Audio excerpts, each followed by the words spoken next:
Qui l'aurait cru, nous sommes à notre dernière présentation de la journée. Donc, je vous invite pour cette dernière présentation.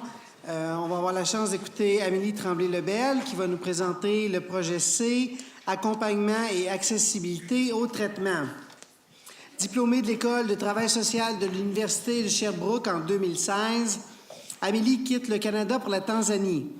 Elle y fait du bénévolat auprès des femmes PVVIH et est confrontée aux défis englobant du diagnostic VIH.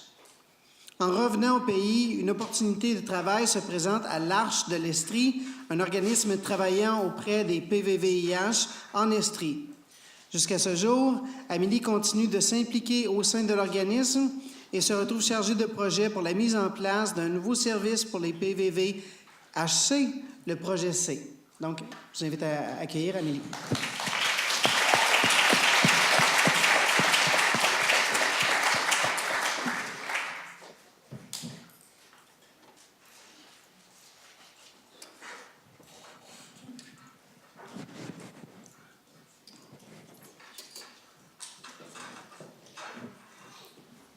Donc, bonjour. Est-ce qu'on m'entend bien? Je vais vous parler aujourd'hui du projet C, qui est un programme d'accompagnement et de soutien pour les personnes qui ont l'hépatite C dans la région de l'Estrie. Je vais vous faire une brève vue d'ensemble de la présentation d'aujourd'hui. Donc, on va faire un survol assez rapide de l'hépatite C et de son traitement. Je vais plus vous parler des rôles qu'un intervenant devrait avoir lorsqu'il travaille avec la population à risque d'hépatite C, qu'il travaille de près ou de loin avec ces personnes-là.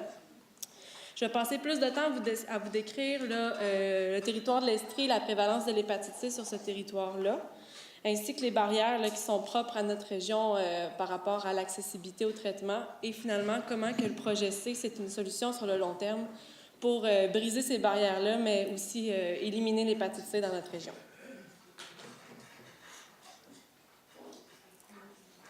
Donc, l'hépatite C, comme je l'ai dit, je ne rentrerai pas dans les détails médicaux de ce que c'est.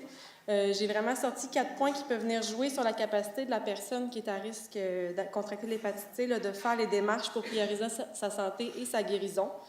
Donc, évidemment, un mode de transmission uniquement par le contact de sang à sang, ce qui peut nous amener une population de personnes atteintes d'hépatite C plus majoritairement, en fait, UDI ou ex-UDI, donc avec tout son lot de défis en intervention que cette population-là amène.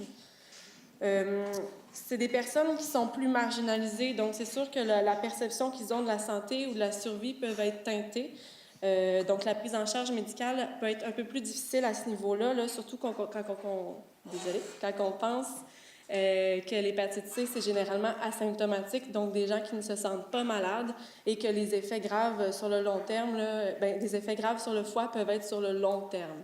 Donc, quand on est en instabilité au quotidien ou qu'on est en mode survie, peut-être qu'à ce moment-là, ce n'est pas une priorité pour eux d'aller vers le traitement. Donc, moi, je vous pose la question, quel devrait être le rôle d'un intervenant qui travaille auprès des personnes atteintes d'hépatite C? Bien, j'ai ciblé 2 rôles qui seraient très importants, celui de repéreur et celui de persuadeur. Repéreur dans le sens où il faut connaître les modes de transmission et les comportements à risque pour être en mesure de cibler et repérer les personnes qui sont à risque. Pour ensuite de ça, prendre le rôle de persuadeur dans certains cas pour amener les gens vers le dépistage, les amener vers le traitement en leur faisant voir puis en leur faisant comprendre les conséquences qu'il peut y avoir sur le long terme. Donc, en parlant de traitement, on a eu des belles avancées pharmaceutiques qui peuvent être un levier vers le processus de guérison. Il y a moins d'effets secondaires, il y a plus de chances de réussite. Mais malgré ça, moi, je ne pense pas qu'il faut le vendre comme une pilule magique. C'est des personnes souvent plus marginalisées, donc dans le terme, ça le dit, des personnes qui sont souvent en marge, qui ont souvent vécu l'exception ou des échecs dans plusieurs aspects de leur vie. Donc, quand on parle d'un médicament qui peut guérir à 95 à 99 % de chances de réussite, bien, eux, ils ne voient pas nécessairement les chances de guérison, ils voient les chances d'échec aussi. Donc, c'est pour ça que nous, on doit les accompagner, puis leur dire, puis leur montrer qu'on est là pour les accompagner dans toutes ces démarches-là qui ne sont pas seules. Je peux vous donner un exemple. Il n'y a pas si longtemps, j'ai rencontré quelqu'un qui était atteint d'hépatite C depuis 20 ans. J'ai commencé mon beau discours, en plus, avec le fait que maintenant l'universalité du traitement est accordée au Québec.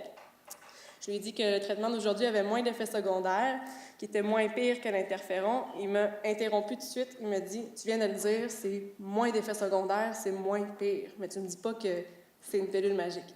Fait que lui, c'était assez pour le désengager. Donc, c'est pour ça que il faut leur parler là, de l'accompagnement qu'on peut leur offrir. Puis c'est justement ce que j'ai fait. Je lui ai parlé du projet C, de ce que c'était. Je l'ai invité à aller prendre un café.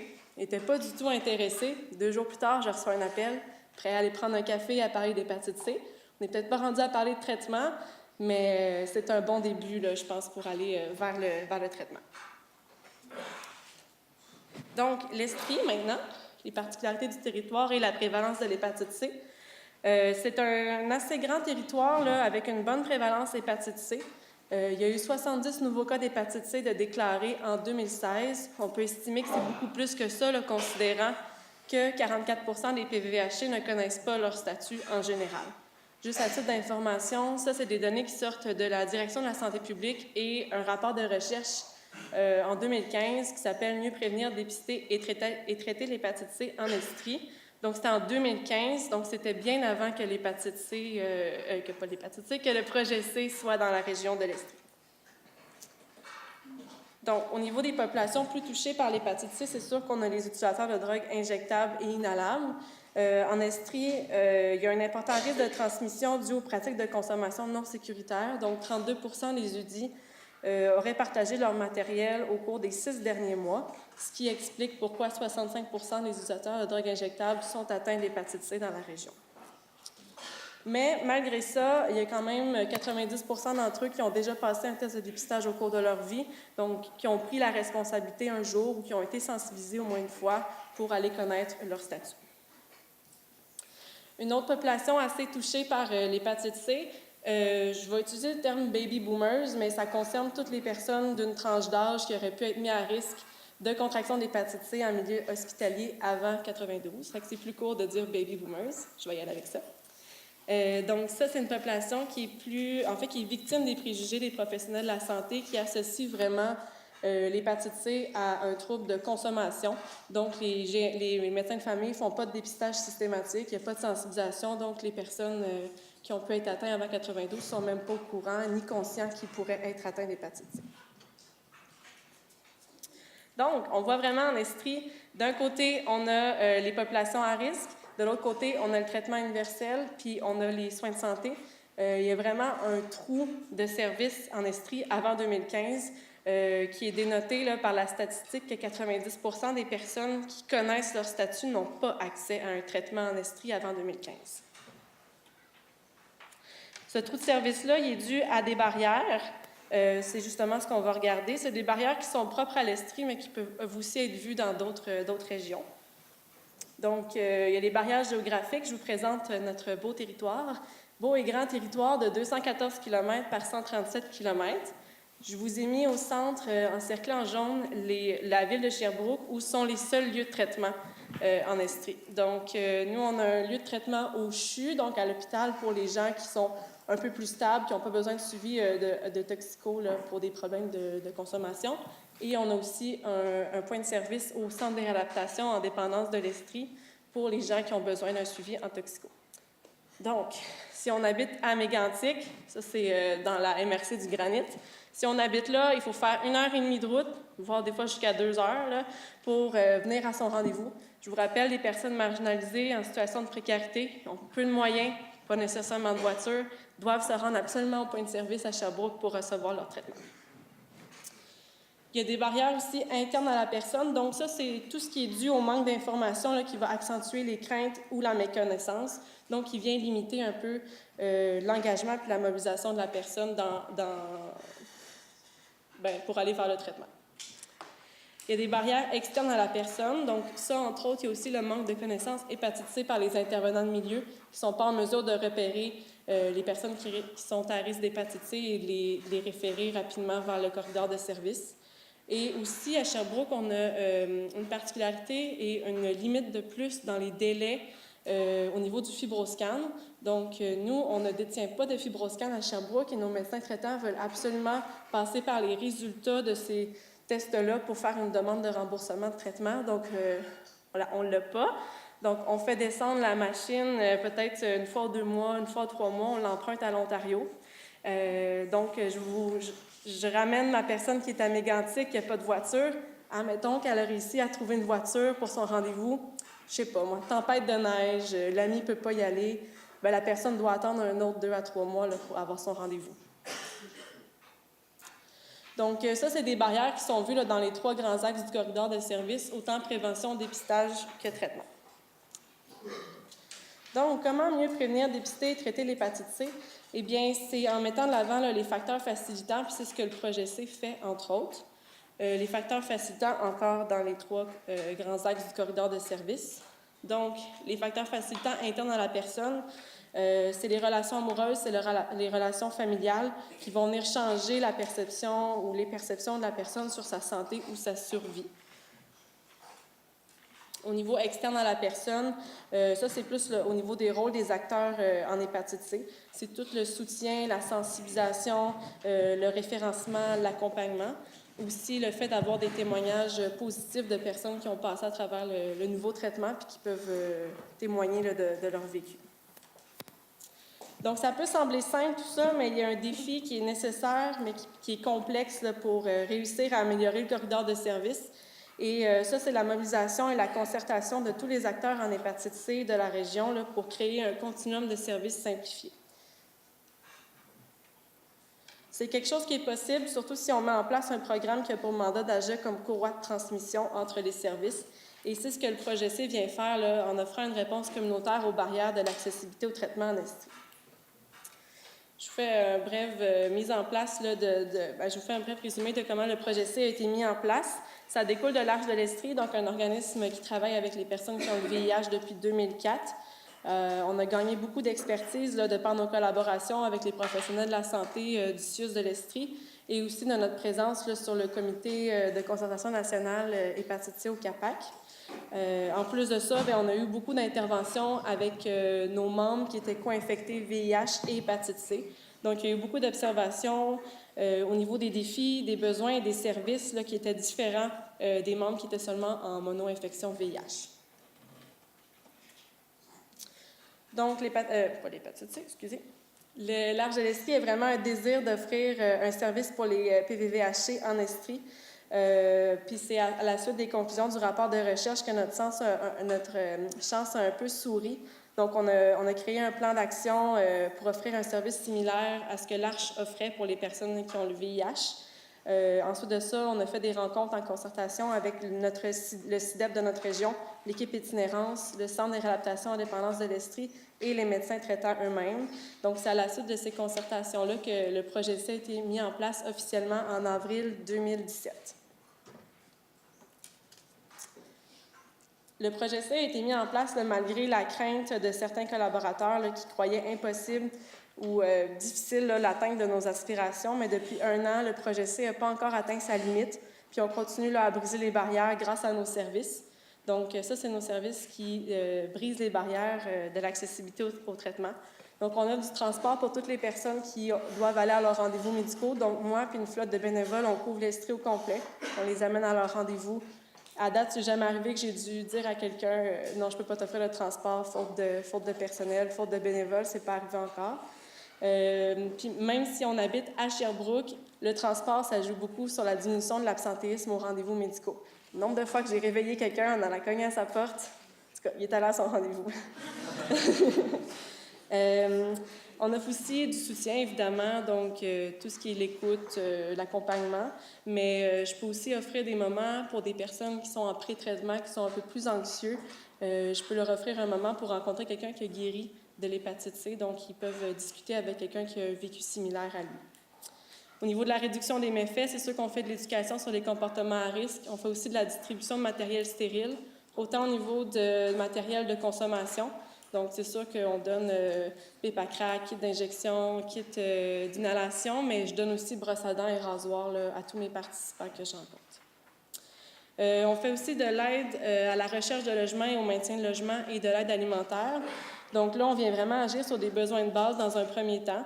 on vient travailler sur ce qui est prioritaire pour ces personnes-là pour qu'ensuite de ça, il y ait toute l'énergie puis tout le focus pour aller vers le traitement par après. Évidemment, bien, ça amène aussi une amélioration des saines habitudes de vie, là, ce qui va venir réduire les risques de réinfection là, après le traitement. Donc, le projet C, qui est vraiment un pont entre la population qui est à risque et le traitement. Je n'ai pas de chiffres là, sur l'impact du projet C en Estrie. En ce moment, il y a la DSP qui est en train de faire un rapport de recherche, donc on va avoir des chiffres à venir. Mais aujourd'hui, je pourrais juste vous parler là, des résultats que j'ai eus, moi, avec mes participants et en intervention. Donc, les participants du projet C, je vous le rappelle, depuis avril 2017, je vous avais dit tout à l'heure qu'il y avait eu 70 nouveaux cas déclarés en Estrie en 2016. Eh bien, nous, on est rendu avec 59 participants. Ça, c'est quand j'ai fait la diapositive. Je suis rendue à 62 là, au moment que je vous parle. Donc, 62 personnes que je suis dans les phases de pré-traitement, traitement et post-traitement. Donc, c'est principalement des personnes qui sont en mono-infection avec un profil UDI ou ancien UDI. Et ce sont principalement des hommes de 50 ans et plus. Donc, voici mes participants. J'ai en ce moment, depuis 1 an, 15 guérisons avec aucun échec au traitement jusqu'à ce jour. J'ai eu une personne qui est en traitement en ce moment. J'en ai 41 qui sont dans la phase de pré-traitement, mais j'en ai 15 qui viennent tout juste là, la semaine passée de faire leur test de fibroscan, donc vont aller vers le traitement sous peu. Donc, ça veut dire que j'ai à peu près une vingtaine de personnes qui sont pas prêts à commencer le traitement, mais je les aide là, dans leurs autres besoins de base jusqu'à temps qu'ils soient prêts. Ça représente 4 645 km de transport puis 500 heures d'intervention pour la seule intervenante du projet C. Donc, je suis assez fière du projet C depuis 1 an, ce qu'on a fait. Mais le projet C, c'est pas que pour les personnes qui ont l'hépatite C, c'est aussi pour les intervenants de milieu puis les professionnels de la santé. Donc, on leur offre de la formation là, pour démystifier l'hépatite C puis leur parler des services hépatite C en Estrie. Cette offre de formation-là, bien, on l'a fait dans 25 milieux dans la dernière année, entre autres les établissements de détention provinciales, ressources en santé mentale et dans les GMF directement là, avec les médecins traitants. Donc, dans les 3 grands axes, le travail du projet C en partenariat avec ses collaborateurs. Eh bien, au niveau de la prévention, c'est sûr que nous, c'est plus au niveau des formations, de la sensibilisation dans les milieux communautaires. C'est d'outiller les intervenants à repérer les personnes qui sont à risque d'hépatite C, puis de les amener ensuite vers le corridor de service. Au niveau du dépistage, notre plus gros partenariat ici, c'est avec les médecins traitants. Donc, on se promène dans les cliniques de GMF et on les sensibilise là, au dépistage auprès de la population baby boomers pour pas qu'ils soient oubliés non plus, puis qu'on puisse ensuite de ça les référer là, aussi vers le traitement. Oh, j'ai oublié un partenaire important aussi, le CIDEP. Donc, les infirmières qui font des tests de dépistage directement dans les milieux communautaires.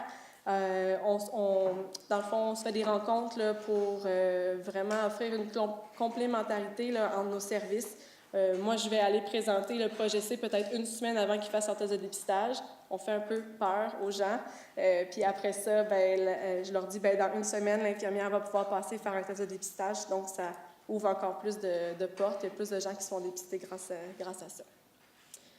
Au niveau du traitement, ça, c'est pas mal le cœur du projet C. Donc, beaucoup de partenariats directement avec les acteurs qui sont dans les milieux de traitement. Le meilleur exemple que je peux vous donner, c'est avec les médecins traitants directement. Moi, j'ai leur numéro de cellulaire personnel. Fait que ça m'est déjà arrivé à un moment donné. J'avais 3 personnes qui étaient à Mégantic, qui avaient tous leur rendez-vous dans la même semaine, mais à des jours différents. Moi, Mégantic, ça me prend 6 heures aller là-bas, faire 4 fois l'aller-retour. J'ai appelé le médecin, j'ai expliqué que c'était 3 de mes participants. Est-ce que vous pouvez les mettre ensemble la même journée? Je vais faire du covoiturage. Fait que on fait beaucoup de miracles là, avec peu de moyens grâce à nos partenariats. Donc, les étapes, en résumé, ce qu'il faut se rappeler, là, c'est qu'on travaille au niveau du pré-traitement, du traitement et du post-traitement. Au pré-traitement, c'est toute la collaboration avec les partenaires qui travaillent avec la population à risque, de près ou de loin. En intervention, c'est d'évaluer les besoins de la personne, travailler avec la personne qui a l'hépatite C sur ce qui l'empêche de prioriser sa santé d'abord. Ensuite, au niveau du traitement, c'est de collaborer avec les milieux de traitement. Puis au niveau de l'intervention, c'est de la gestion de transport, de la préparation, rencontrer le médecin et le maintien des saines habitudes de vie qui auront été acquis dans la phase de pré-traitement. Puis tout ça, ça vient favoriser aussi l'adhérence au traitement.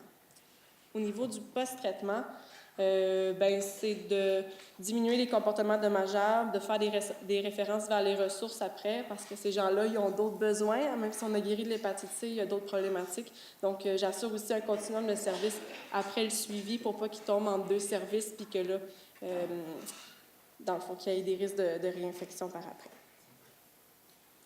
Il y a des défis et des enjeux qui restent, même si le projet C a fait beaucoup de choses en 1 an. Évidemment, les barrières géographiques là, qui sont assez importants comme enjeu.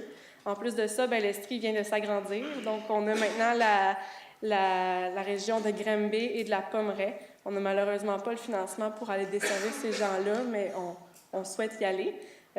Parlant de financement, notre financement il est non récurrent. Donc, on vient d'être financé pour une 2e année, pour 1 an. On ne sait pas ce qui va arriver l'année prochaine.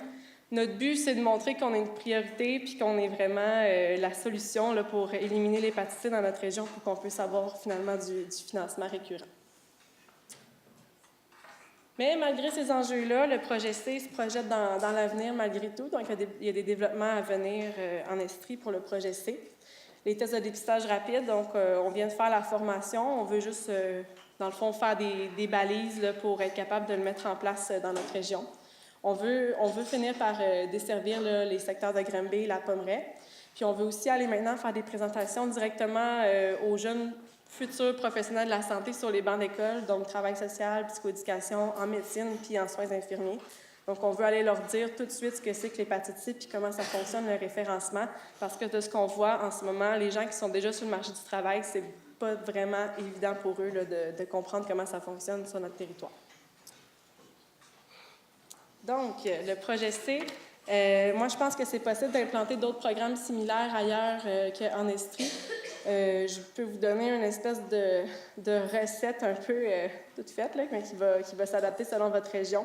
Donc, c'est important d'aller évaluer les lacunes qu'il y a dans votre région, de faire un plan d'action et d'offrir, dans le fond, une courroie de transmission là, et de faire le moins possible de dédoublement de services. Le but, c'est de simplifier un corridor d'accessibilité au traitement. Donc, quand on dédouble des services, ça peut complexifier la chose. De rassembler tous les acteurs qui sont dans les 3 grands axes du corridor de services et de vous concerter autant sur vos aspirations d'innover que sur vos craintes. C'est super important. Comme ça, vous ne travaillerez pas en silo puis il n'y aura pas non plus de tension là, entre les acteurs. Si vous n'oubliez jamais le but ni pour qui vous faites ça, je suis sûre que vous allez arriver à faire un service un peu comme celui du projet C. Puis, si jamais il y a des partenaires qui sont réticents, foncez quand même. C'est ce qu'on a fait, nous montrez-leur. Et la crédibilité puis l'ouverture va venir avec le temps. Le projet C, je vous le rappelle, a été démarré au départ sans financement, 0 financement, et à temps partiel. Puis, tranquillement, pas vite, on a gagné en crédibilité, puis les gens ont commencé à nous donner de l'argent. Mais c'est encore pas assez. Donc, je pense que si ça a été possible de faire ça en Estrie, c'est possible aussi de le faire ailleurs qu'en Estrie. Donc, merci.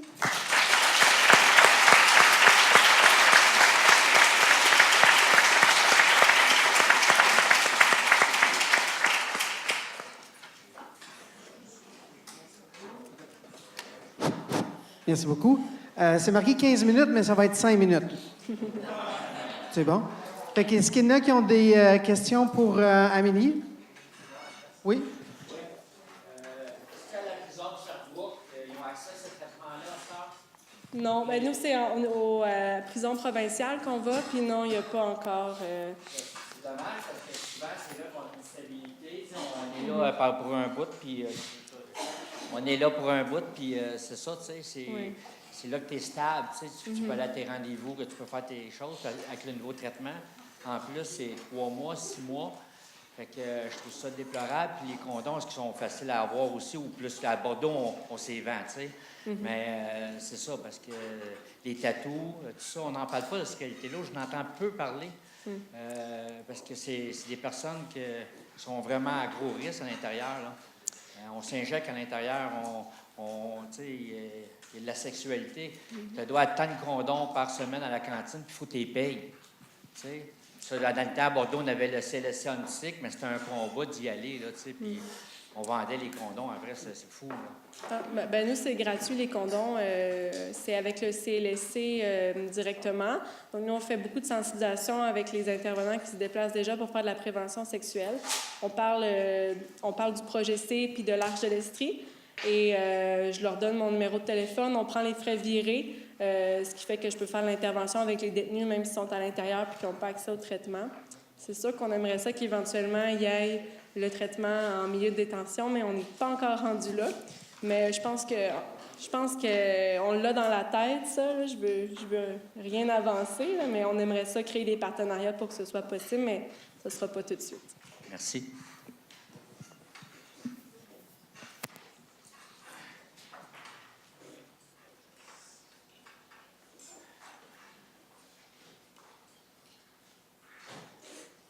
Ça ressemble à une fin de cours à l'université.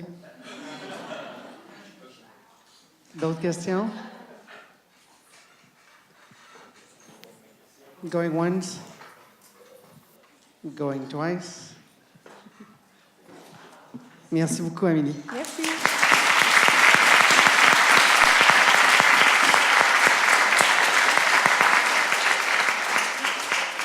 Je pense sérieusement qu'il y a quelque chose de spécial dans l'eau, en Estrie, là, parce que c'est ce qui torche. Là. Fait qu'on est à la fin de ce symposium. Je veux juste prendre le temps de dire un mot final.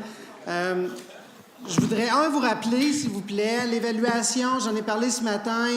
Je rappelle l'importance de l'évaluation pour les personnes qui ont présenté. C'est important d'avoir du feedback. Pour l'organisation, c'est important de savoir s'ils ont bien fait ça. Et pour les bailleurs de fonds, c'est important parce qu'ils sont capables de voir l'importance et la légitimité d'un symposium comme on vient d'avoir aujourd'hui. Donc, je vous invite, s'il vous plaît, à aller sur le lien qu'il y a là. Remplissez votre évaluation. Et il paraît que c'était quoi, 80 sur combien? Ça ressemblait à... En tout cas, il y avait peut-être 50% de gens qui remplissaient le sondage. I dare you de montrer ça à 90. Donc, ça, c'est la première chose. L'autre chose, il y a des bénévoles qui ont permis cette journée-là qu'on puisse la faire, qu'elle se déroule bien. J'aimerais qu'on remercie les bénévoles, en particulier Patricia, Denis, Guillaume, James et Océane. Donc, pour les bénévoles.